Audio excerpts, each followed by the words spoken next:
Blessings and favor to you. Thank God for you being here today. I am Pastor NAKIAMCKAY, and here with me is First Lady Dr. Kelisia McKay, and we would like to welcome you to our COVID-19 conversation.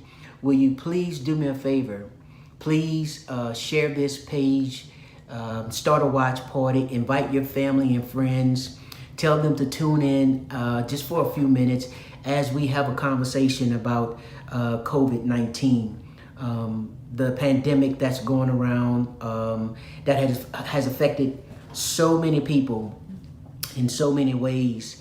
And we just wanted to take a few minutes just to, answer a few questions, general questions, some questions that were posed to us, and to pretty much, lay out why it's important that we, in a sense, take this serious, right? And we be aware of what's going on. As you all know right now, New Home Family Worship Center, each location, we're having cyber services. We're not physically together because we're still practicing social distancing because it's necessary. It is important. So, we just want to just have a conversation just for a few minutes to let you all know, about this COVID-19 and why it's important that we, stay vigilant with this thing. So with that being said, let me welcome my wife into the conversation. I so thank God for her taking our time to do this with us, to talk to us about this. And I appreciate it. So, hello, honey. Hello, honey. You can tell who the talker is in here. But I'm so glad that you're willing to do this for us and just share with the people. So, first, I guess, just to address a few questions that we have. Tell us about this coronavirus disease and this COVID-19. What is it? Well, actually, the COVID-19 it's a virus, and this particular virus has been around for quite some time. But in 2019, the virus came, and it was different than some of the other coronaviruses in the past, and that's why they call it the novel coronavirus 19, meaning that this one's new and it's different. It has a different presentation than some of the other coronaviruses in the past. Mm-hmm. You could have probably had a coronavirus and you thought you may have had a cold or an upper respiratory infection. You may have a little runny nose or a cough, and you usually get over it in a couple of days. But this virus is peculiar and it's different, so that's why they're calling it the novel virus. Novel. And the reason why it's so much different than what we've seen before is that this virus is spread through droplets out of our mouth, like you and I are having a conversation, or if I were to sneeze or cough or yell or in church sing. As we do those things, the droplets come out into the air. And if you're not careful, if you're in close contact with someone else, or if you don't have a mask or a face covering on, you could spread that virus potentially to someone else. Right. So, and as y'all will see, like she said, they spread through droplets. Mm-hmm. We're not social distancing because, I would die for this woman here.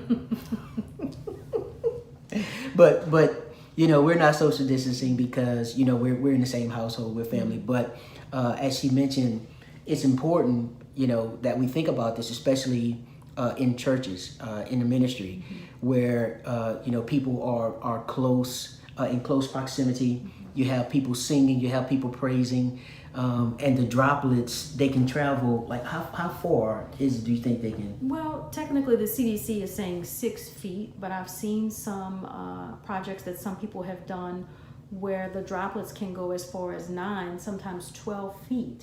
And those droplets can live in the air, those droplets can live on surfaces, and you can still end up getting the virus from those droplets. So if we were in church next to each other singing or holding hands or hugging, and if I had the coronavirus, I could potentially make you or my sister or my brother sick. Right.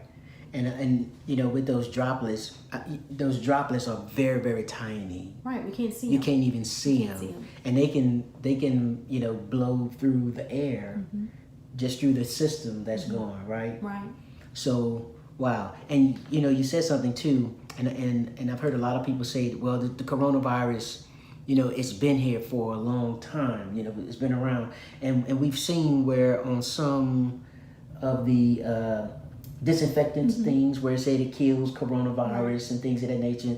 So coronavirus has been here. It has been here. It's just this particular strand. It's different. Which is different, which is new. And that's why it, in a sense, hit us so hard. Yes. I think it hit us hard because we weren't expecting it, to be honest with you. Here in the New Orleans area, we were having Mardi Gras, and we were hearing just whispers that there was a virus going on in China, not realizing the whole time that the virus was going on in China, spreading rapidly, and it left China and it went overseas and then came into the United States and caught us totally unaware that this virus was coming and that it had the potential effects that it's caused so far. And I think that's important because we as the African American community, for some reason, this virus seems to be harsher on us than it does on the average person. Some of the research is indicating that some African Americans have chronic medical conditions that make their immune systems not as strong as the average person. Right. So they may contract the virus and they may have difficulty, getting over it or navigating their way through the virus. Because of the underlying medical conditions. And I'll give you an example. Just say, for instance, you had high blood pressure, or you had diabetes, or you had heart disease, or if you have kidney disease, sometimes your immune system may not bounce back from a virus as quickly as someone who had no medical problems. On the same token, we've seen this virus hit very young people that are healthy, that have no medical problems, as well as children. But overall, we find that the people that have the most difficulty are elderly persons and persons with chronic medical conditions. Right. And with you saying that, it makes me think about something that our Bishop R.C. Blakes Jr. said at our drive-up services Saturday. And I thank God for his leadership, Bishop Sam, Bishop Henry Bolden, Bishop Samuel Blakes, their wisdom in leading the ministry, because like he said, our ministry is, we have a lot of elderly. Oh, absolutely. Older people in the ministry. Absolutely. And so we have to be careful with that. And hearing that it can really affect them and be harder on them, especially, African Americans. We really have to take that into consideration and maintain vigilance, right? And practice that social distancing. So let me ask you this. We mentioned earlier that it can spread through droplets. Right. It can spread through droplets. Are there other ways that it can spread? Yes, there are other ways that the virus can spread. And I'll give you an example. Just for an example, if someone had the COVID-19 virus and they sneezed on a countertop, or they sneezed on their hand and they touched another surface, and someone goes and touches that surface or shakes that person's hand and they just happen to rub their eye, you can get the COVID-19 virus through your eye. If you rub your nose, like some of us do because our nose is itching and it's allergy season, you can get the virus through your nose. You can also get the virus through your mouth, and you can also inhale it by breathing. So the virus is particularly, I don't know how to say it, strange. Right. In that it can spread and it can be on surfaces for quite some time. Right. And I'm not saying to live in fear of going to basic places and doing basic things, but in doing that, you have to be vigilant and you have to make sure that you keep your hands clean. Wash your hands if you find that you're going someplace that you're touching things, or if you can't wash your hands, use hand gel, and make sure that the hand gel, when you look at the back of the bottle, it has at least 60% alcohol in the hand gel. At least 60%? At least 60%. In the hand sanitizer. That's right. Okay. At least. And you have to be careful because I've seen some hand gels, marketed at different places, and they have less than 60% of alcohol in it. And it's ineffective. And if that's the case, it's ineffective, and do not purchase it. Wow. Don't purchase it. So, washing hands, Yes. constantly. Right. The hand sanitizer that has over 60% of alcohol Correct. in it. So let me ask you this, and I know this is a big topic that's going around now. Wearing of the mask, right? Is that really something that needs to be done? Is it really, helpful? What do you think about the mask? I think professionally the mask is going to be very important, especially if you're in a situation where you cannot socially distance. And I'll give you another example. Just say you're in Walmart and you want to just reach for a loaf of bread and there's someone right next to you. In that case, the mask would be very important because it would prevent the likelihood of droplets being inhaled or droplets coming into your face to infect you with the virus. I think over the last few weeks we became very lax in not wanting to wear the mask. I've heard people say the mask is irritating, it aggravates me, it gives me anxiety, I can't breathe, and people have a tendency to take the mask off. Things are opening back up, they don't think that they need the mask. But if you find yourself in a situation where you cannot socially distance, that's when the mask is going to be very important. It's going to be very important. So do you think that with the relaxing of the stay-at-home policies and opening back up some things, do you think that is part of the reason why some people may have or may not be taking wearing the mask as serious? Yes, absolutely. I've had patients in the clinic say that, well, they're opening this place back up, they're opening that place back up, then it must be okay for me to go out without my mask. But that's not true. Right. Just because those places are opening back up, and if you fall in a category where you have higher risk factors for developing this illness, then you need to put a mask on to protect yourself. And if you don't want to protect yourself, it's to protect your family members that are around you. Right. It's going to be very important to continue to wear your mask if you're in public places outside of your home and you cannot socially distance. One thing that that struck me was, we kind of think that, it's just the elderly or the older people that release it. But I saw something just the other day where this young lady, a healthy young lady, maybe in her 20s, early 20s, I think I saw that. had a double lung transplant affected with COVID. So that tells me, okay, it's not just the elderly who gets it, who can be at severe risk with it, and it's not just the sickly, right? It's anybody. It could be anyone. It can be anybody. So you really need to you really need to take that into consideration. I think I'm pretty healthy.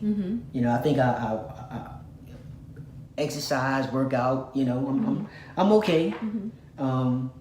But at the same time, when I'm going somewhere and there's a lot of people, I'm masking up. Right, and I'm with you on that. And I'm wearing gloves if I have to. And I agree with we that. keep the hand sanitizers on us. So the mask is something that I think we really need to, we really need to stop it. So let me ask you another question. What treatments are available for this COVID-19 right now? Right now, with any virus, basically you treat the symptoms. There's no cure for this virus at this point. And if you have the virus and you're young and healthy, you would just ride it out and treat the symptoms. But I'll give a couple of examples. If you're sick and you cannot breathe, then you need to go to the hospital because you're going to need some supportive care in the hospital. That may require oxygen. In severe cases, it may require ventilation. It may require maybe some breathing treatments or steroids, maybe even some antibiotics because this virus can cause pneumonia. But there is no cure for this virus, and at this point there is no vaccine for this virus. So I think the thing that I want to stress the most is the way to slow the spread is to protect yourself so that you can protect your family members so that you guys don't get sick. And the protection would be the mask, the social distancing, washing your hands or hand washing gel. your hands, the hand gel. So what about this? And this is another thing that's hard for me. especially with my family, because you know and even our ministry, our church, we're loving people, Very hands-on. very hands-on. Is it still wise now to practice that social distancing even with your family, like those who don't live in the same household with you, and things of that nature? Is that something that still should be practiced? I think that's very important, Pastor, because you know, if I see my mother, naturally I'm going to want to embrace her or hug her. Or if I see my father or my grandmother, I'm going to want to hug them and engage them. But in doing so, I'm putting my family members at risk for developing the virus. And so it's still going to be very important to socially distance yourself away from people that are in your home, because you will put those family members at risk. I have heard of some cases where people may do a drive-by and visit their parent and just wave at them out from the car, or ring the doorbell and drop something off and then go on and get back in their car. But it's still going to be very important to maintain social distance at this point, even though I know it's very difficult. So here's another question that we found.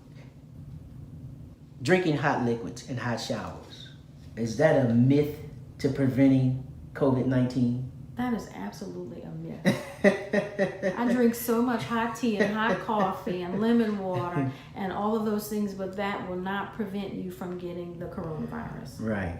Okay, so don't think just because you drink coffee or you drink tea, hot tea, or if you take a hot shower, that's going to prevent you from getting COVID. And please don't drink bleach and do not drink Lysol. Don't drink bleach and don't drink Lysol. No. You can drink the hot tea. It's good for you. Right. You know, and please take a hot shower. Oh, yes, we need to do that. You need to do that. It may not prevent COVID, but it'll prevent you from smelling bad. Yes, it will. So take the hot shower. Definitely do that. Another question is, do you believe that the online products that a lot of people are putting out there that claim to prevent COVID, are effective? Should we be, buying into that stuff? Right? No, Pastor, I don't think we should be purchasing any of those products. There's a lot of vitamins and supplements that are being promoted right now. Good old-fashioned vitamin C. You can get that through orange juice or eating some citrus fruits. Eating a good balanced diet, but there's no products on the market right now that will prevent you from getting that virus. Right. So everything that people say, this will do it. No, it won't do it. It's not fake. So y'all stay away from that stuff. It's not good for you. None of that stuff prevents it or is effective against that.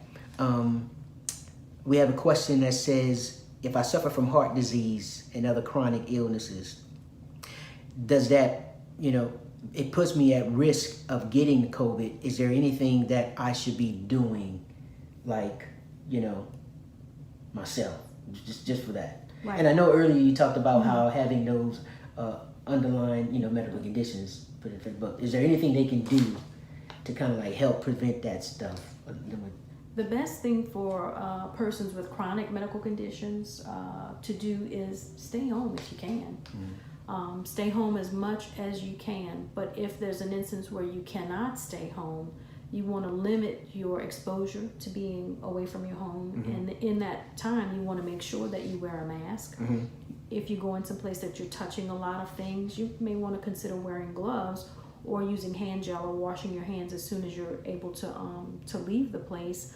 And while you're at home, make sure you clean and wipe down the surfaces really well at home. But if you want to prevent the spread or the risk of developing this illness for a person with chronic issues, stay home. That's the best advice. Stay home. Stay home. If you have any type of, chronic illness or underlying conditions, the best thing you can do is stay home. Now, I just thought about something else, something that I heard early on as far as soap. Yes. Soap and water. As it, in relations to the hand sanitizer and the disinfectants, right? Is soap, just regular soap and water, as effective as the hand sanitizer and the disinfectant? Well, to be honest with you, good old-fashioned soap and warm water is probably your best defense. It's the cheapest defense. But if you're not at home or if you're not at a spot where you can have access to soap and water, then hand gel would be your next defense. Okay. But I can't stress enough, old-fashioned soap and water is the best thing. But hand gel, you use that when you're on the go.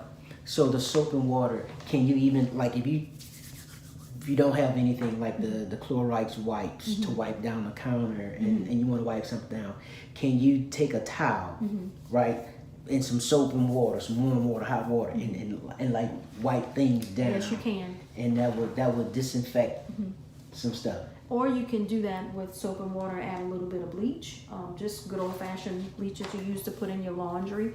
That's a good disinfectant, and that's been around for a long time and is very inexpensive. Right. You can even mix bleach and water, follow the directions on the container, and you can spray surfaces down at home and wipe them down with a towel or a paper towel, and that will keep the surfaces in your home clean as well.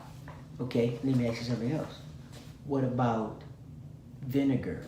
You know, I've used vinegar for like coffee pots and cleaning electronic things in the kitchen, but I have not used vinegar to clean my countertops as a disinfectant. And I have not seen anything in the CDC about the effectiveness of vinegar. Right.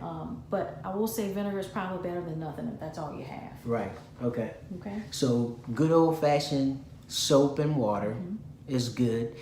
So if you go to the store and you can't find any Lysol, Clorox wipes, you know, things of that nature, soap and water works great. Soap and warm water. Wash your hands with it. You can disinfect with it. And you can add, she said, a little bleach into the water as well. But I will say, if you put bleach in the water, make sure you use an old rag, something that you don't want, because you'll probably destroy that towel. And put on some old clothes too, so you don't get bleach and stuff on your clothes, all over your clothes, and mess yourself up. So soap and water works well. Another question is, when the vaccine becomes available, do you think or do you recommend that we get vaccinated? And I know this is something that's a hot button question. Right. For me and my profession, usually vaccines go through a strenuous and a vigorous process that takes years to produce. I know persons in the government are trying to push through a vaccine quicker than we used to. And so I have a lot of confidence and faith in our flu vaccines and some of our other vaccines to prevent diseases like, tetanus and diphtheria and measles and mumps and rubella and chickenpox and things of the sort. But I really don't know if I personally will get a vaccine that's pushed through so quickly. Right. I would really have to read the studies and look and see, how many persons received the vaccine, how many persons were protected against developing the disease, and I just don't see how that will be pushed through in such a short period of time, except if God put his hand on it and ran something through miraculously. But I would really, really have to sift through and look at the information and see, is the risk getting this vaccine worth the benefit, and what are some of the side effects or issues that the participants may have experienced in the study getting the vaccine. Right. So I'm not telling you don't get the vaccine. Right. What I'm saying is I'm going to wait to be tuned in later on to see what's going to happen, what's going to be produced, and how effective it's going to be. Right. Okay. So we need to check the numbers. I'm going to check the numbers. And check the data and see Check the numbers. what comes out of that. Right. If we need to take the vaccine. Okay. One final question that I have here that was submitted. These are some pretty good questions.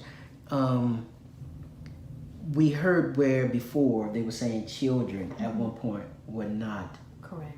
an area targeted in the sense that we need to be worried about. But what we've been seeing where some kids have been affected by this now. So are they vulnerable to this as well? I do think children are vulnerable to an extent. I know initially when the virus came out, they were basically saying, it's for adults, it's for older people, it's for people with chronic medical conditions, but we're finding that there are a lot of children that are experiencing like multi-system organ failure, where everything is just shutting down, and some of these children are dying. So I think that our children are at risk, and I would still probably monitor my children, monitor where they're going, who they're with, monitor their symptoms.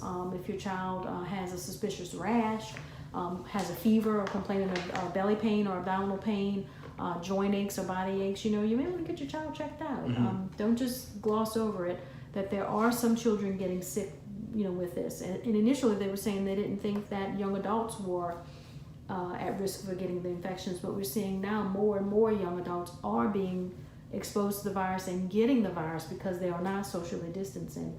Or if in the event that some of the things that are going on right now, they're in close proximity with others, and so it is going to put them at risk for developing the virus. So it doesn't matter what age you are. No. You need to be aware of what's going on. And making sure that you're doing the right things or taking the right steps to protect yourself, you and your family as well. Wow, thank you. This is a lot of great information. Is there anything you would would like to stress to the people that add? Well, I just want to recap with what you and I talked about, and then recap some of the questions. I think it's very important for people to use the face coverings. Mm-hmm. If you're out and about in the public and you're not at home, I would recommend you cover your face. Right. And if you do not have a medical grade mask, a scarf will be okay. Mm-hmm. I've seen people have family members or friends make homemade masks. Just any type of face covering when you're close proximity with others to keep you protected. Mm-hmm. I would make sure that you wash your hands whenever you're possible. And if you can't wash your hands, use hand gel that has at least 60% alcohol. We also talked about avoiding close contact with others. You want to maintain that social distancing at about at least 6 feet. Mm-hmm. Some studies show that you can still get the virus at distances just a little bit further than 6 feet, sometimes 9, sometimes 12 feet. You also want to monitor your health. That's one thing we talked about briefly with the children.